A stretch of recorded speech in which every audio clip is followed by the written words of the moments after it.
जुबान के गुनाह जिक्र क्या लब पे उसका नाम नहीं, जिक्र क्या लब पे उसका नाम नहीं, इससे माकूल इंतकाम नहीं। जब जिसे चाहिए बुरा कहिए, जब जिसे चाहिए बुरा कहिए, इससे आसान कोई काम नहीं। जुबान के गुनाह इस गाने के किरदार अदा कर रहे हैं 7th क्लास के तालिबात नमीरा फिरदौस मुसव्वर खान, सूफी आलम सैयद मिनहाज, तूबा मरियम, अब्दुल शारिफ, अफीफा माहिन, इरशादुल्लाह खान, नसीरा परवीन, शहादत खान, महविश फातिमा, मुनव्वर खान।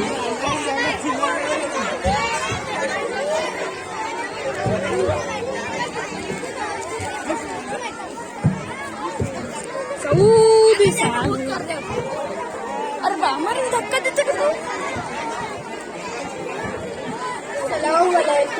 वालेकुम अस्सलाम। बहुत दिन हो गए, मुलाकात नहीं हुई। बैठो बैठो। कौन है? मेरी मेहमान बहन है, मुंबई से आई है और दिन के बारे में बहुत अच्छी समझ रखती है। अरे बातों में तुम्हें खैरियत ही पूछना भूल गई। खैरियत से है? कहाँ की खैरियत, जी रहे हैं जैसे तैसे, वक्त पूरा करके दुनिया से जाना है।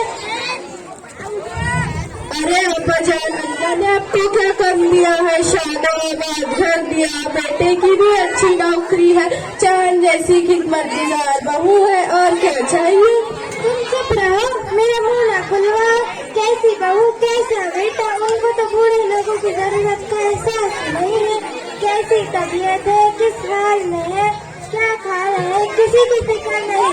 हम तो अपने लिए पेट समझते हैं और सोचते हैं कैसे छुटकारा मिल रहा है इनसे जल्द से जल्द। और बहू रानी का तो पूछो ही मत, नवाब जाति की सुबह 9 बजे होती है, न घर की सफाई, न नाश्ता, न चाय, ये सब बातें घर के बड़ों के सिखाने से आती है। लगता है इसे कुछ सिखाया नहीं गया। और क्या बताओ आपका जान, जब अपने मायके ना कोई आ जाए तो उनकी देखभाल में बिछी जाती है। अगर हमारे घर का कोई आ जाए तो कुछ फिक्र ही नहीं, न करने के लिए हाथ उठते, न बनाने के लिए पैर। नाटक शुरू हो जाते हैं, कभी सर में दर्द, कभी पेट में दर्द, कभी यहाँ दर्द, कभी वहाँ दर्द, कभी खराब हो जाती है। और खाने का हाल तो पूछो ही मत, चाय ऐसी बनाएगी जैसे काली अमावस की रात, और दाल ऐसी जैसे तालाब का गंदा पानी, और चावल ऐसे जो खाए पेट में दर्द हो जाए। हर 2 दिन के बाद माँ का याद आ जाता है, चले जाती है माँ के पल्लू से बनने, आने का नाम ही नहीं लेती। अरे अब्बा जान, आपकी सब कुछ करती है, कुछ बोलती नहीं। देख बहन, मैं बोलते तंग आ चुकी हूँ और कुछ बोलना मुश्किल हो गया है। अब कुछ बोले तो हमारी शहजादे की पेशानी पर बल पड़ने लगता है, इसीलिए खून के घुट पी के चुप रहना पड़ता है। अरे बहतरीन, मैं तो तुम्हें चाय पिलाना ही भूल गई। चलो घर में बैठ के चाय पीते हैं।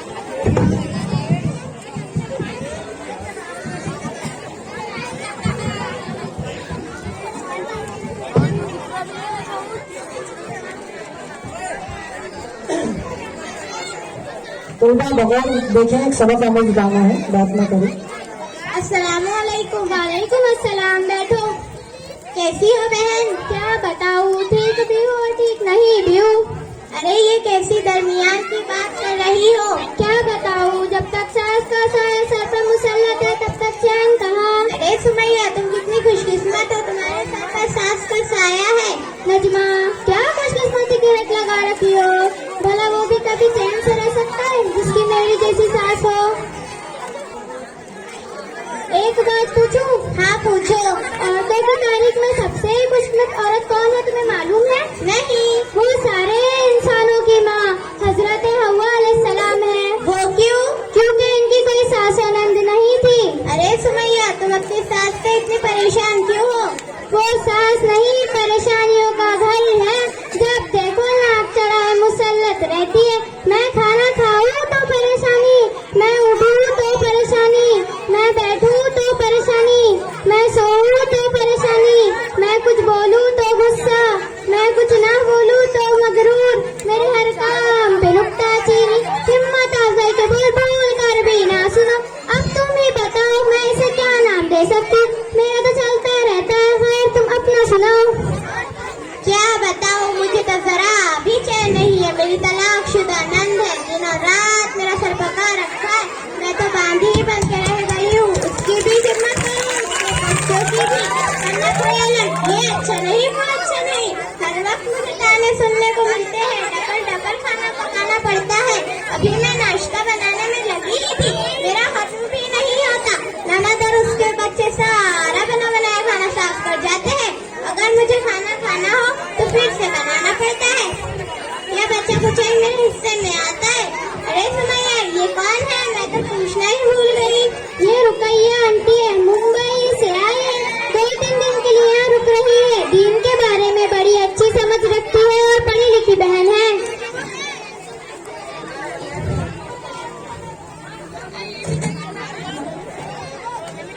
रुकैया, तुम अब तक इन दोनों के साथ ही बैठी हो? हाय सासू माँ, बैठे। माफ करना आंटी, हमने ध्यान नहीं दिया। कोई बात नहीं, सुबह से इस घर में हूँ, एक बात देख रही हूँ। हमारी जुबानों पे दूसरों के शिकवे शिकायत, दूसरों की गिबत बहुत ज्यादा हो गई है और जुबान के गुनाह तो हम कसरत से कर रहे हैं। अल्लाह ही हमें माफ फरमाए। और हम औरतों की तो बहुत बुरी आदत हो गई है, जहाँ 2-4 जमा हो गए, दूसरों का तस्करा, दूसरों की चुगली हमारी तबीयत का हिस्सा बन गई है। मैं इस वक्त गुजारी के लिए हम गिबत करना शुरू कर देते हैं और हमें इसके नुकसान का जरा भी अंदाजा नहीं। सुबह महरून भी आपा, उनकी पड़ोसन की बातों पे मैंने गौर किया और अब तुम्हारी बातों पे भी मैं गौर कर रही थी। ये सारी गुफ्तगू गिबत है। गिबत क्यों होंगी?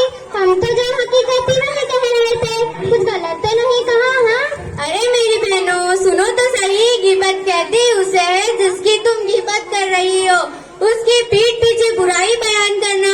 अगर तुम ऐसा कह रही जो उसमें नहीं तो वो बहतान है। दोनों सूरतों में गुनाह लाजिम है। गिबत और बहतान बहुत बड़ा गुनाह है। गिबत के बारे में कुरान मजीद में कहा गया है, अऊज़ु बिल्लाहि मिनश शैतानिर रजीम, बिस्मिल्लाहिर रहमानिर रहीम। अयुहिब्बु अहदुकुम अन याकुला लहमा अखीहि मैतन फकरिहतमुहु वत्तकुल्लाह। और क्या तुम में से किसी को अपने मुर्दार भाई का गोश्त खाना पसंद है? क्या तुम इससे घिन नहीं आएंगी? अल्लाह से डरो। रसूलुल्लाह सल्लल्लाहु अलैहि वसल्लम ने फरमाया, लोगों को नाक के बल या मुंह के बल जुबान की बातें ही गिराएंगी। ये गुनाह देखने में मामूली नजर आता है मगर इसमें लज्जत बहुत है। खुदा न करे अगर किसी को इसकी रट लग गई तो इसकी आखिरत की बर्बादी में कोई शक नहीं। हमारी आखिरत क्यों बर्बाद होगी? क्योंकि जब हम किसी की पीठ पीछे बुराई करेंगे तो कयामत के दिन हमारी नेकियां उसको दे दी जाएंगी जिसकी हमने गिबत की थी और हमारे नाम हमारी किया खाली हो जाएंगी। फिर भी इसका हक बाकी रहा तो इसके गुनाह हम पर लाद दिए जाएंगे।